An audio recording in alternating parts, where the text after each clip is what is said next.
Good morning and welcome to Advent Broadcast Network news segment aired every Sunday. We are going to be covering stories from around the world, including how ADRA is getting new partnerships to aid in the India COVID-19 outbreak, boys being rescued at sea after being lost for a while, a bomb blast killing a young man and leaving others injured, among other stories. Stay tuned to the end, leave a like, drop a comment and also share the video. I will be your host for today, Jane Mwena.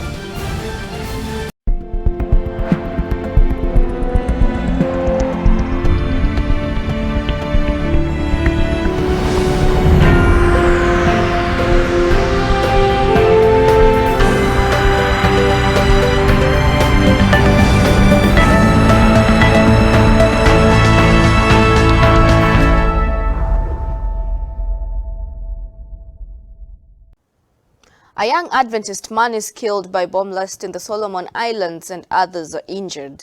A young person from Kukum Seventh-day Adventist Church in the Solomon Islands died on Sunday, the 9th of May 2021 in a bomb blast at Lengakiki Heights, West Honiara, when a 105mm projectile left from World War II exploded unexpectedly. Kukum youth leader Raziv Healy, 29, succumbed to his injuries after being rushed to the National Referral Hospital in Honiara. Two others remain in the hospital in critical condition, and one sustained minor injuries. Reports stated that 4 young people were cooking food on a wood fire for a fundraiser when the incident occurred, unaware that the heat from the fire would trigger the underground bomb blast. The blast was heard miles away. Local media outlets reported that. According to a news story posted by Solomon Star, Healy was from Vela La Vela and Ranoga in the Western Province and was a qualified aviation engineer and property manager. At the time of his passing, the newspaper reported he was the acting chief operating officer overseeing all the domestic and international aviation projects in the Solomon Islands. Tributes have flowed in across social media, remembering Healy for his bright smile and cheerful spirit, dedication as a leader to the youth ministry and service to God. The government's Ministry of Aviation and Communication also expressed its sincere condolences. Solomon Islands was the scene of fierce fighting between Allied forces and the Japanese during the World War II. According to RNZ News, large areas of the Solomon Islands are littered with debris from World War II, including many exploded bombs that continue to kill and maim local residents 75 years later. The incident follows the death of 2 people in Honiara in September 2020 due to a similar explosion.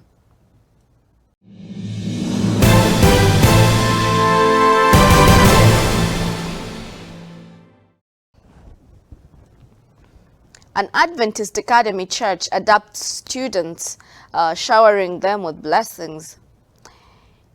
In a school year filled with reduced interactions, Campion Seventh-day Adventist Church members in Loveland, Colorado, United States, took the initiative to connect with Academy students by surprising them with an Adopt a Student program during the second semester.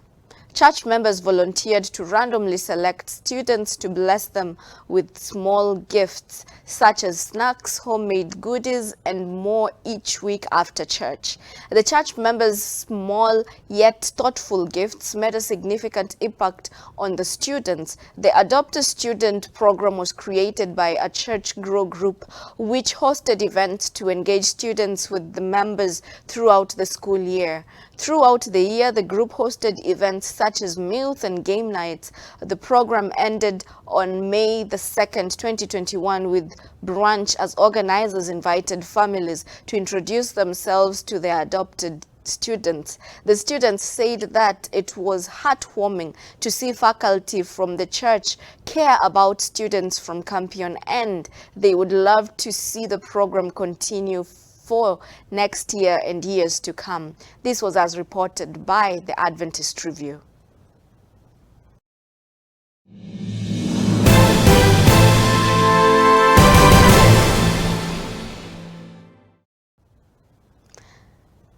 In Berlin, an Adventist hospital is ranked as one of the best hospitals in Germany and the world. Waldefried Hospital, a facility of the Seventh-day Adventist Church in Berlin, has again been named one of the best hospitals in Germany this year. In another study involving 2,000 hospitals worldwide, Waldefried also scored well, according to the board member Bernd.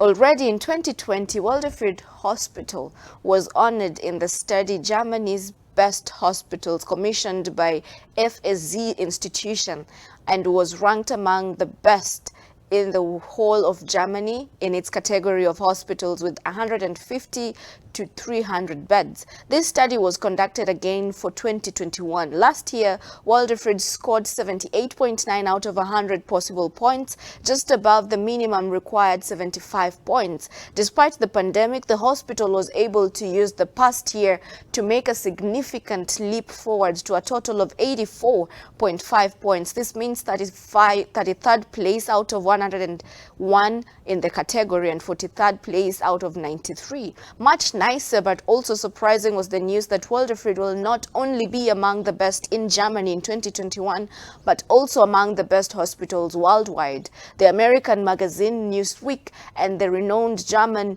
online portal for statistics, Statista, have jointly determined the best hospitals worldwide for the third time. The study was conducted in 25 countries around the world. In the end, a list of the world's best hospitals and clinics was compiled. The 2,000 hospitals named in the list, covering 25 countries, including the US, Great Britain, Germany, and Canada, stand out for their outstanding services, including respected doctors, first-class care, and state-of-the-art technology. The results are only comparable between hospitals in the same country, as different sources of patients' experience and medical KPIs, benchmark indicators, were examined in each country. Harmonization of all data across countries was also not possible. Out of 220 hospitals awarded in Germany, Waldefried took 122nd place right off the bat, making it not only one of the best hospitals in Germany, but also worldwide. Bernd is greatly pleased about these excellent national and international evaluations of the institution for which he serves on the board.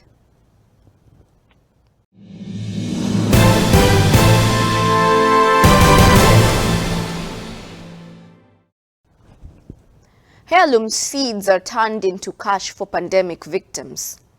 The Adventist Development and Relief Agency, ADRA, is expanding its response to the current COVID-19 outbreak in India, thanks to the generous support of Baker Creek Heirloom Seeds, a Missouri-based business that donated more than $430,000 to help bolster ADRA's emergency operations in India. For weeks, the South Asian nation has been struggling with an unprecedented second outbreak that has overwhelmed hospitals and health facilities, killing more than 254,000 people and causing daily cases to surpass 400,000. And these numbers are subject to change daily.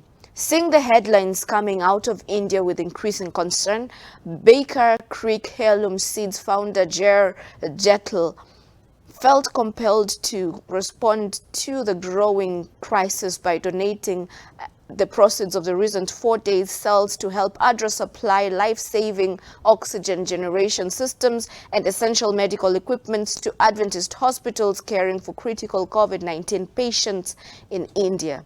Baker Creek Heirloom Seeds donated a significant portion of its annual profits to provide food, emergency aid, sustainable development, and education to people in the U.S. and abroad.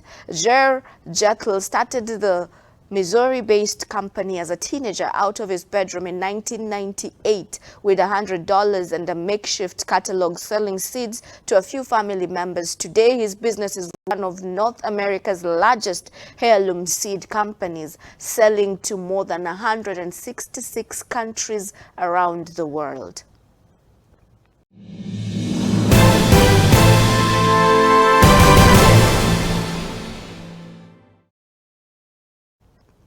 Boys are found after being lost for 2 days at sea.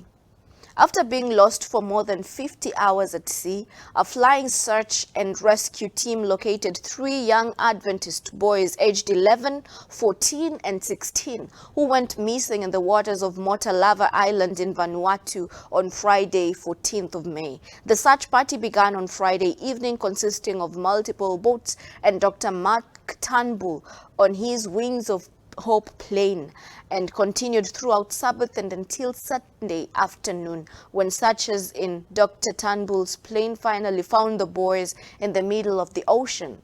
The boys were pathfinders from Motalava Island in Torba province and had reportedly gone fishing. People across the Pacific Islands were praying for the lost boys throughout the weekend. According to a Facebook post by Mark Naomi Turnbull, the boys were found drifting east into a place where corporate ships never go, domestic aircrafts never fly, and small boats never pass. In another Facebook post, Dr. Turnbull, who was part of the search and rescue team, described how they dropped water bottles half filled so they would float, coconuts, bananas, and waterproof torches, grape fruit, and a note to say a boat is coming from the plane before the boats could get to their location and rescue the boys. At the time of rescue, police boats were 10 to 15 miles off course and heading in the south in the wrong direction.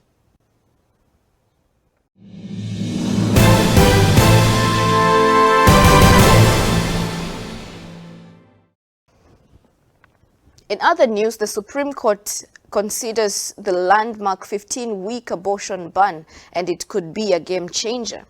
The U.S. Supreme Court made a bold move on Monday, saying it will determine whether states can ban abortions after 15 weeks of pregnancy. The decision to review the law stems from a ruling in Mississippi from 2018, when the then Governor Phil Bryant signed the nation's toughest restriction on abortion.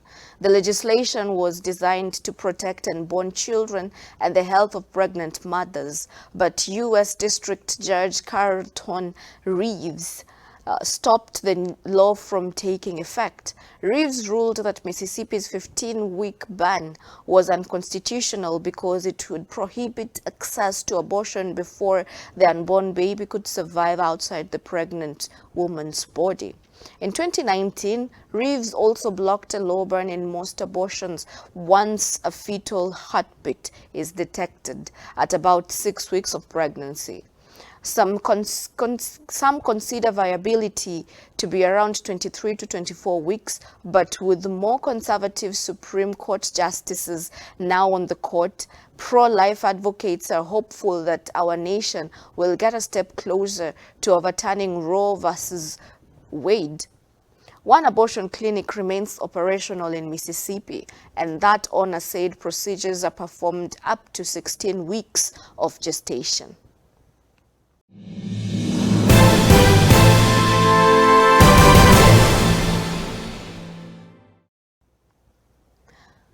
Cyclone Tokte makes landfall in COVID-battered India. A cyclone classified as extremely severe has made landfall in India's western state of Gujarat with wind speed of up to 160 kilometers per hour. Cyclone Tokte had roared up India's western coast, with at least 12 people being killed and thousands evacuated. The cyclone comes amid a second COVID-19 wave that has overwhelmed India's healthcare system. India's meteorological department announced on Monday evening that the extremely severe cyclonic storm had begun to make landfall in Gujarat. Winds were gusting up to 180 kilometers per hour and storms surge up to 4 meters high where possible in some districts. Tokte is expected to be the strongest cyclone to strike the region since 1998, and both Gujarat and its neighboring states are on high alert. Although COVID cases are declining in both states, the devastating effects of the nation's second wave are still being felt. More than 150,000 people in low-lying areas have already been moved to shelters, sparking fears of possible new outbreaks in coming weeks. And the federal government has also ordered the vaccine drive to be halted in several coastal towns believed to be at risk. The storm is also adding to the challenge facing India's hospitals. Mumbai has already moved 580 COVID-positive patients from dedicated centers to civic hospitals as a precaution. Officials have advised people to stay indoors as they anticipate flooded roads, damaged power lines, and even uprooted trees.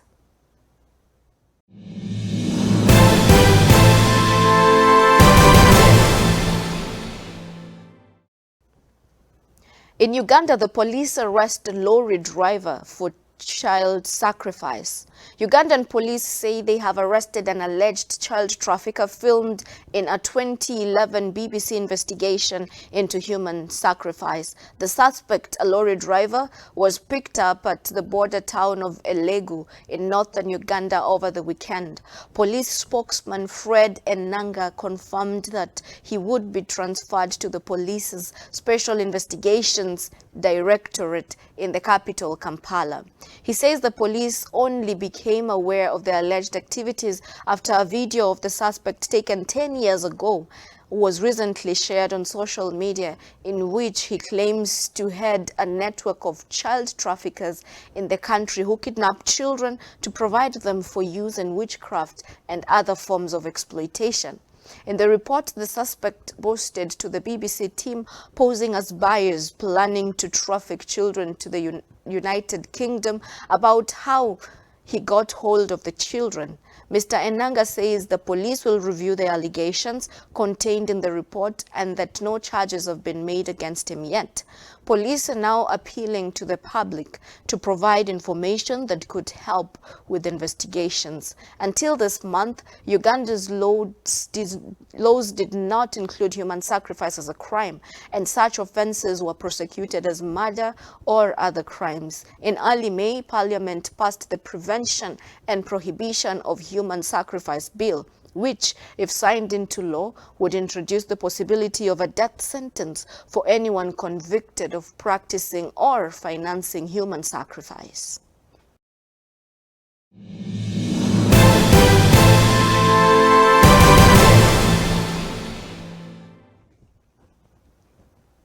The Tanzanian president is advised to start COVID-19 jabs. A task force formed to review COVID-19 protocols in Tanzania has advised the government should consider a mass vaccination program against the pandemic. It stressed, however, that it should be optional to have the jab. The committee proposed that authorities should get the vaccines and start with special groups such as medical practitioners, those working in the tourism sector, and elderly people. The health task force, formed by President Samia Suluhu Hassan to advise the government on the best way to handle the coronavirus pandemic, has also advised the government to start making coronavirus information public. The last time Tanzania issued COVID-19 statistics was almost a year ago. The 14-member task force has drafted 19 recommendations. One of these is making the vaccination optional. The team also advised the government to be well prepared for a third wave of the virus. President Samia's new approach toward the pandemic is very, very different from her predecessors, the late John Magufuli, who called on mass prayers to defeat the pandemic.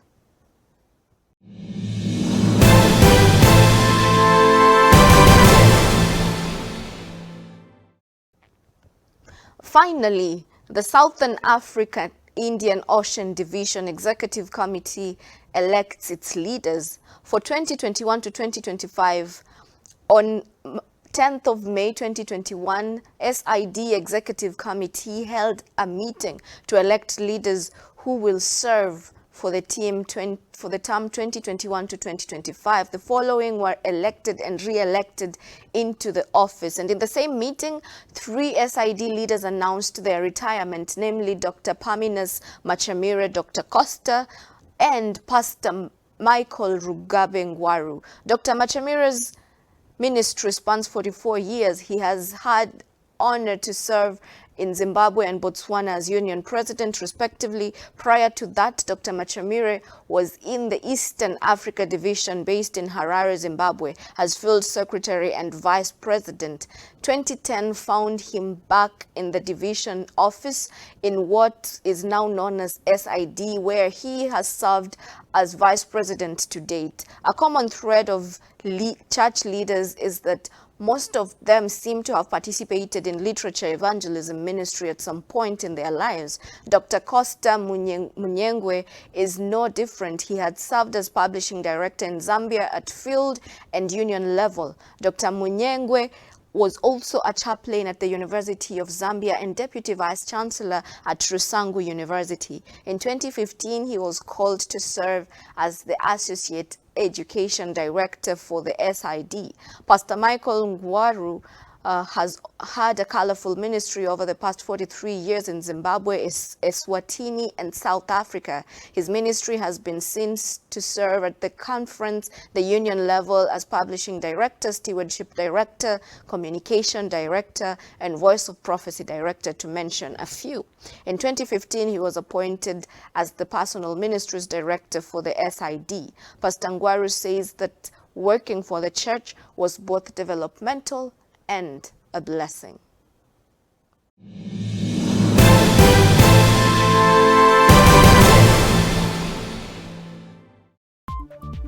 And that wraps up our news segment for today. Thank you so much for staying tuned to the end. I'm looking forward to seeing you again next week, same time, same place. I have been your host for today, Jane Nwena.